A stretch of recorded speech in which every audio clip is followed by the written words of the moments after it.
Assalamualaikum warahmatullahi wabarakatuh.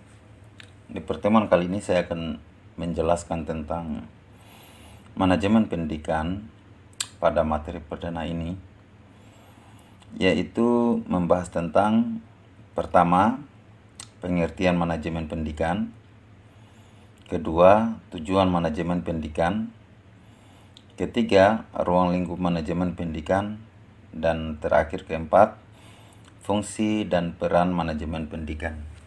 Selanjutnya kita akan menjelaskan tentang pengertian manajemen pendidikan.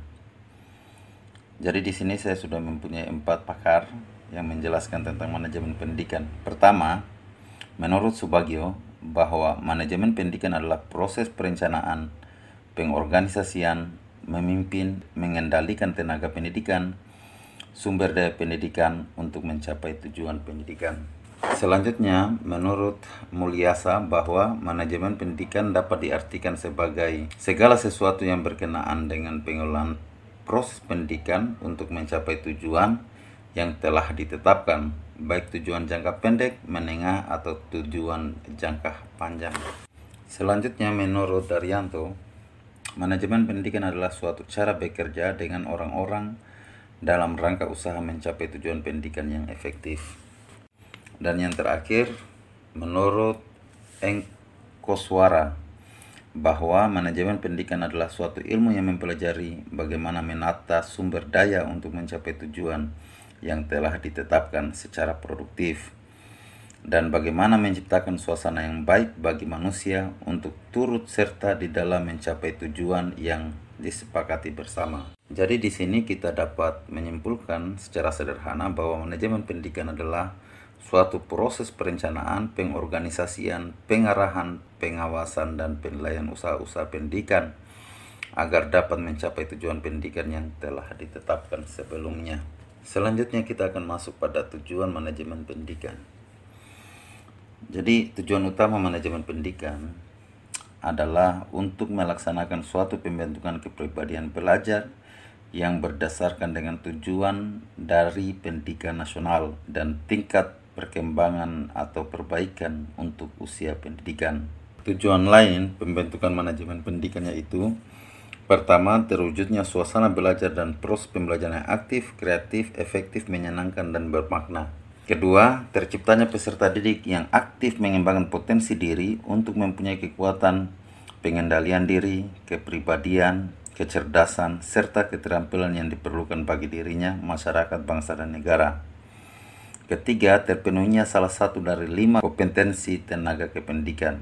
Keempat, tercapainya tujuan pendidikan secara efektif dan efisien. Kelima, terbekalinya tenaga kependidikan dengan teori tentang proses dan tugas administrasi pendidikan. Keenam, teratasinya masalah mutu pendidikan karena 80% masalah mutu disebabkan oleh manajemennya. Ketujuh, terciptanya perencanaan pendidikan yang merata, bermutu, relevan, dan akuntabel. Dan terakhir, meningkatnya citra positif pendidikan. Oke, kita masuk pembahasan selanjutnya, yaitu ruang lingkup manajemen pendidikan. Di sini ada 3 ruang lingkup. Yang pertama, berdasarkan wilayah kerjanya. Jadi, berdasarkan wilayah kerjanya, manajemen pendidikan dibedakan menjadi 5 ya. Pertama, manajemen pendidikan seluruh negeri. Manajemen pendidikan untuk tingkat nasional ini ditangani bukan hanya dengan pelaksanaan pelatihan pendidikan di dalam sekolah saja, tetapi juga pendidikan di luar sekolah, penyelenggaraan pelatihan, pengayaan penelitian, atau pendidikan yang meliputi kebudayaan dan kesenian secara nasional. Kedua, manajemen pendidikan dalam satu provinsi. Manajemen ini memiliki ruang lingkup yang meliputi wilayah kerja satu provinsi saja, yang dimana pelaksanaannya dibantu oleh petugas manajemen pendidikan yang berada di kabupaten dan di kecamatan. Ketiga, manajemen pendidikan dalam satu kabupaten atau kota. Jadi di manajemen ini memiliki ruang lingkup yang hanya meliputi wilayah kerja satu kabupaten maupun satu kota saja. Keempat, manajemen pendidikan satu unit kerja. Di dalam manajemen ini hanya dititik beratkan pada satu unit kerja. Dan terakhir, manajemen kelas. Dalam manajemen kelas ini mempunyai suatu kesatuan kegiatan yang terkecil dalam manajemen pendidikan yang menjadi inti dari semua jenis manajemen pendidikan.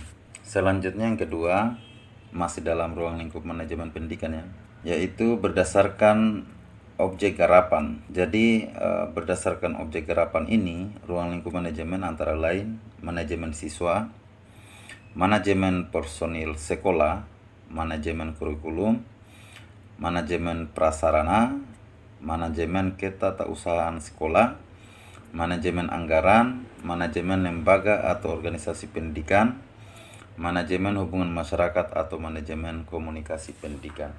Selanjutnya yang terakhir, yang ketiga, berdasarkan fungsi atau urutan kegiatan.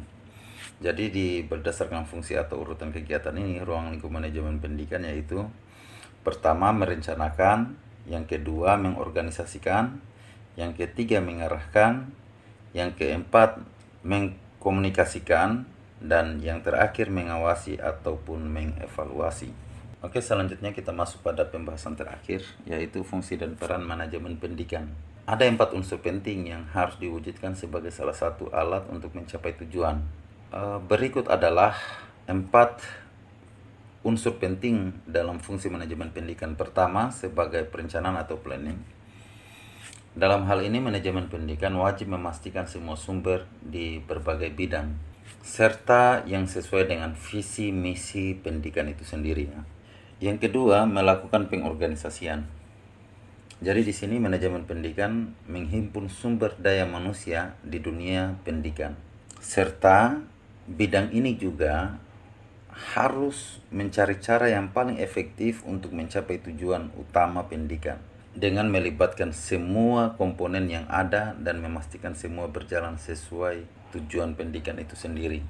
Ketiga, sebagai pelaksana.